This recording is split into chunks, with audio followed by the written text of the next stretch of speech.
Greetings, fellow ukuleleans. Jeff Weinberger coming at you here with a new tutorial. I'd like to talk about finger picking on the baritone ukulele today. And this is a subject I've done a little bit about before. I'd like to go a little further today. And so I was playing some particular patterns there. It was kind of a combination of two different patterns. It was something called Travis picking, combined with something I call, this is my own name for it, but the every other finger picking pattern. I'm not sure what other people maybe call it, but I want to show you that pattern, and also I'll show you that chord progression I did real quick. So we had a D chord. That was 0, 2, 3, 2. We had a D7 chord. That was 0, 2, 1, 2. We had a G chord, and that was 0, 0, 0, 3. And then we had a C minor chord, which is 0, 3, 3, 3.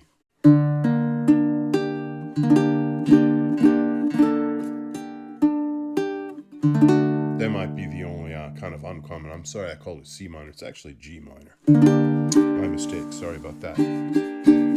That's what you get for playing so many different instruments with different tunings. But yeah, on baritone, that indeed is a G minor chord. Just like it would be on guitar, actually. So if you're a guitar player, as I am, and you play baritone ukulele, a really good way to remember things is just remember this is kind of like the highest four strings of the guitar, D, G, B, E, and that keeps everything straight. So if I ever mess up, I always try to visualize, oh, what would that be on guitar? And it makes sense.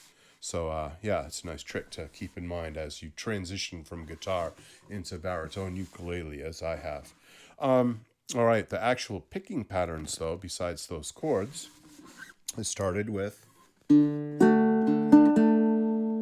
real basic fingerstyle pattern known as the Travis picking pattern.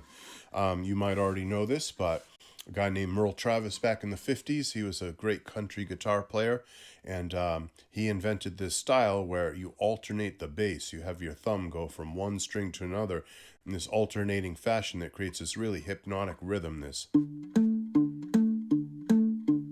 steady forward momentum like that, and then everything you put on top of that kind of has a foundation.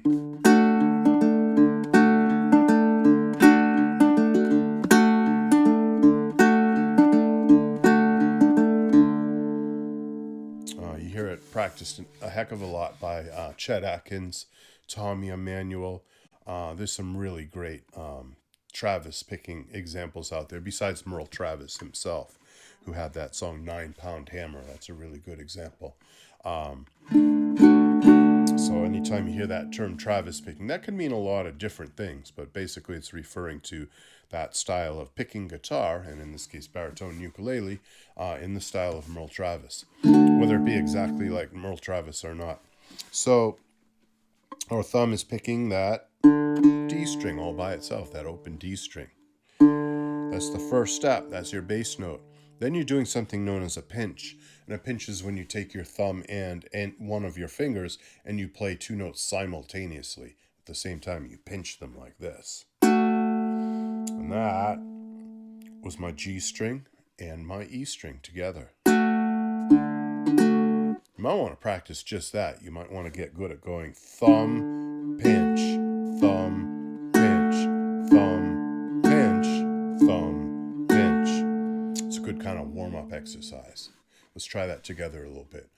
1, 2, 3, 4.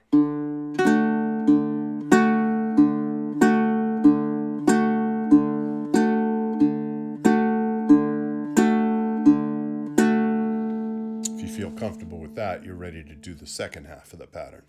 All right, so we got that far. Then we return to our G string. We picked our we returned to our D string. We had picked our G string as a bass note previously. Now we're going back to the D string. So that's where that alternating bass comes in. So it's going back and forth like that. So practice just that.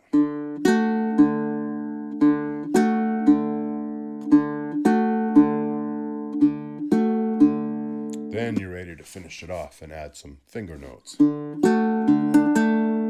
Here's what I did there.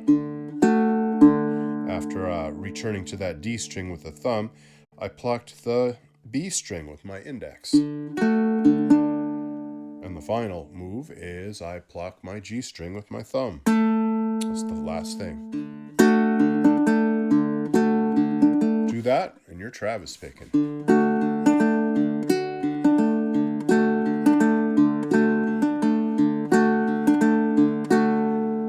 This isn't just for that very traditional picking style. This could be in rock music. It could be in the Beatles.